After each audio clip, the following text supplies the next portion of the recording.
So Black Box Diaries. So this is a documentary directed by Shiori Ito. And basically, it centers around Shiori, who is a journalist who investigates her own sexual assault and seeks to prosecute the offender Yamaguchi. So the documentary brings to light some outdated judicial and societal systems in Japan. So obviously, it is hard to talk about documentaries about someone's life in a critical sense, especially one that tells a story as personal as this. But I mean, I'll just say that this movie is brave. It's fucking brave. That she was able to make this at all. It's crazy what she had to go through. Yeah, I mean, it's the kind of movie that is like sort of beyond criticism as a story to tell your own and to bring light to these issues.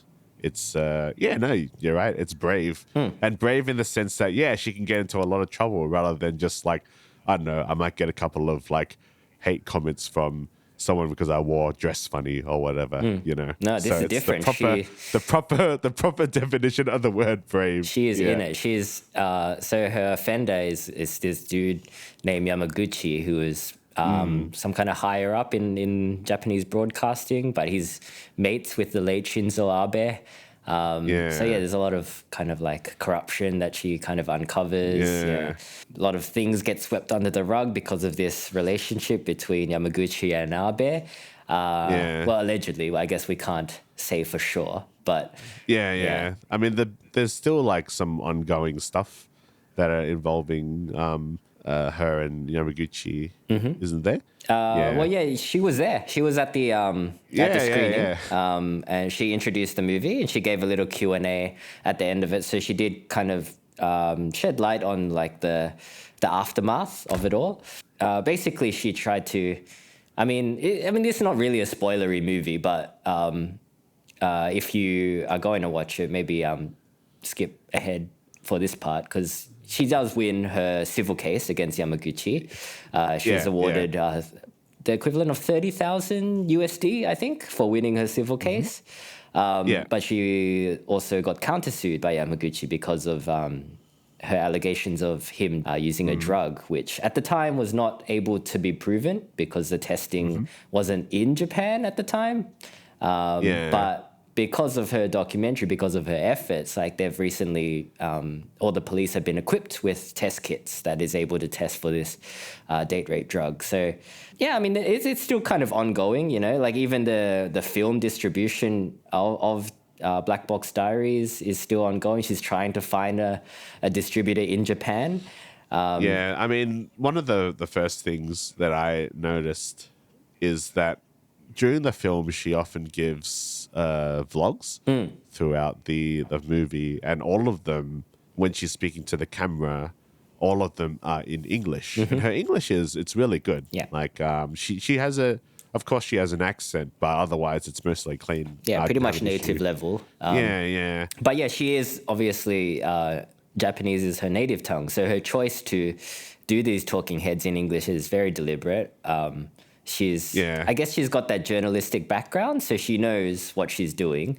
I came to the conclusion, with the unfortunate conclusion, that she chose to do it in English because, sure, it'll reach an international audience more so, but also with this kind of issue, it's very, it's hard to get through to officials in Japan, for sure, because it doesn't really paint Japan's people in power, in government, and officials as well, in a high light. I would say, because even not the people in power, but even just the regular citizens.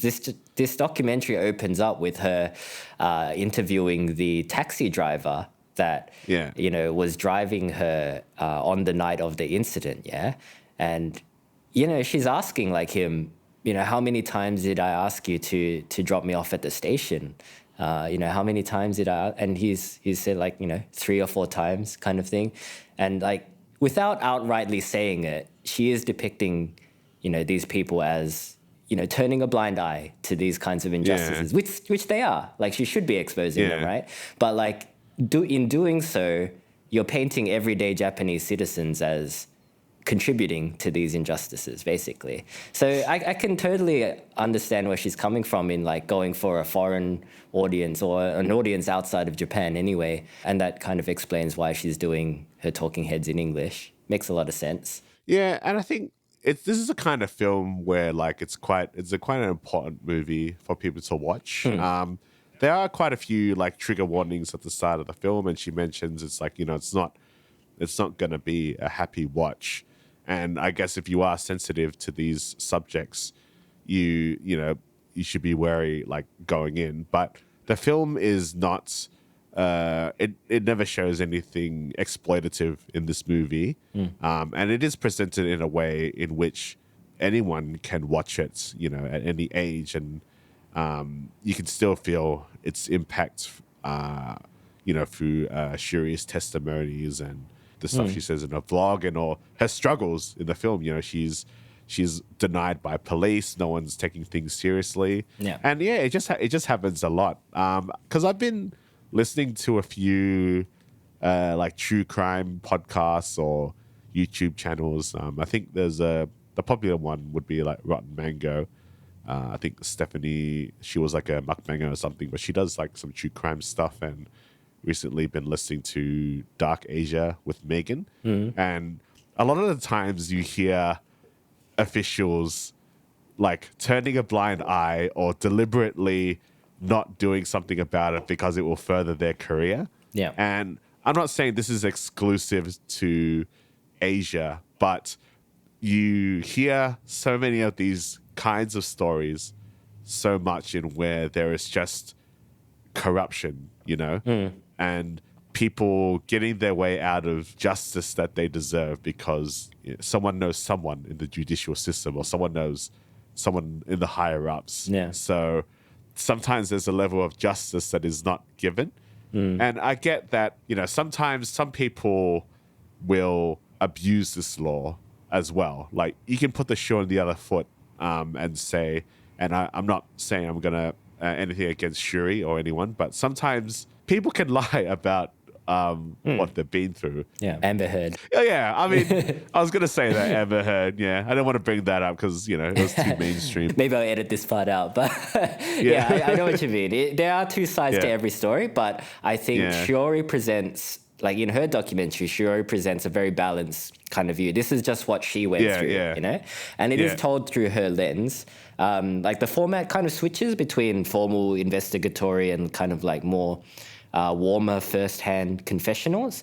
I think that's kind of like a good way to engage the audience, make it not too dry as well, and make it, because like Shiori serving as the director, like the entire story feels very personal, and you become invested in her triumphs and her failures because it is a bit of a roller coaster what she goes through. She does really well to show the injustice and flaws in the system without expositing too much. Like she shows rather than tells. So she shows what has happened, and it's up to the audience to kind of make up their mind as to what to think about this. And, like there's some people like definitely not on her side in this in Japan. Like she shows that in the documentary, the kind of hate comments that she receives from Japanese women because of like what she's trying to put out there. But it's just a really effective way to tell this kind of story without being overly preachy, I guess is the word I'm looking for. But at the end of the day, it is an issue. And just seeing this story and without naming names, just hearing friends that I know personally that have gone through this stuff or are going through these kind of things as well, it's sad to hear that they are not being heard, even though it's quite clear that something has happened to them. But it's just the system sometimes is, I guess, immoral. And I think it's hard because I think the judicial system or the justice system is not essentially a moral system or a right or wrong system. It's what you can prove, I suppose. And it's trying to be moral, but at the end of the day, there's many things that slip through the cracks. And even if there is a victory, it still doesn't feel like a victory. Sure. Yeah. But it's also because like due to Japan's like specific circumstances, there's a lot of laws that were outdated at the time of Shiori's case, which, you know, even though she could prove stuff, like it wasn't enough proof, right? Or, you know, it proved something, but it disproved another thing, kind of thing. So, and that's kind of the real injustice in this particular story, I think. Yeah. And I mean, to be clear, like, both Tavi and I love Japan. Yeah, even though the two movies we're talking about today don't really paint Japan in a good light. But why are we always talking about? When I think about the episodes we've done recently, we've been like shitting on Japan. Like we watched Shogun, where like everyone wants to kill themselves and fucking wants to kill John Blackthorne. It doesn't really paint Japan. But this, we love Japan. Yeah, but this, like you say, it's not unique to Japan. Like injustice happens in a lot of countries, and then this kind of like sexual assault is unfortunately not taken seriously enough, particularly in Asia. And I think that's why Shiori's story has really resonated with people in Asia. Like there was in the Q&A, there was a lady that stood up and asked a question, and it wasn't even a question. It was just she just wanted to offer support to Shiori, and she said that like you know, she's from China, and this movie is a massive hit in China, and her book as well is a massive hit in China. And even though they can't really talk about the Me Too movement in China, you know, they do have ways to get around it. They apparently they call it rice and rabbit, because rice and rabbit sounds like Me Too or something. Which I found weird. pretty interesting. You got to get through all these like political and idealistic like bounds to just get to be heard, which is kind of unfortunate, because you'd want this story to be told in its like unfiltered manner, where things can get lost in translation because you've had to tiptoe around certain things. But I think that's the beauty of this movie as well, because it doesn't feel very filtered at all. I think the positive thing about this movie, because at the end of the day, it was a victory for her. Maybe she didn't win that much, say, monetary wise, but she's in the bigger picture scheme of things. This movie is going to, you know, raise some questions. It is going to turn some minds. I mean, I think she mentioned that this movie did pretty well at Sundance or something like that.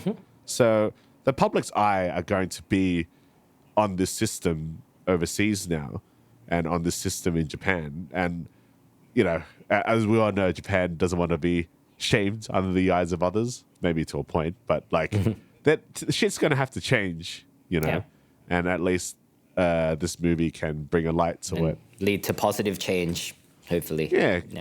So I think this is you should go watch this movie, even if you are sensitive to these topics. I think just hearing this story will kind of shine a light onto it, and it will make others like turn their heads to, I think, the story where shit needs to change. For sure.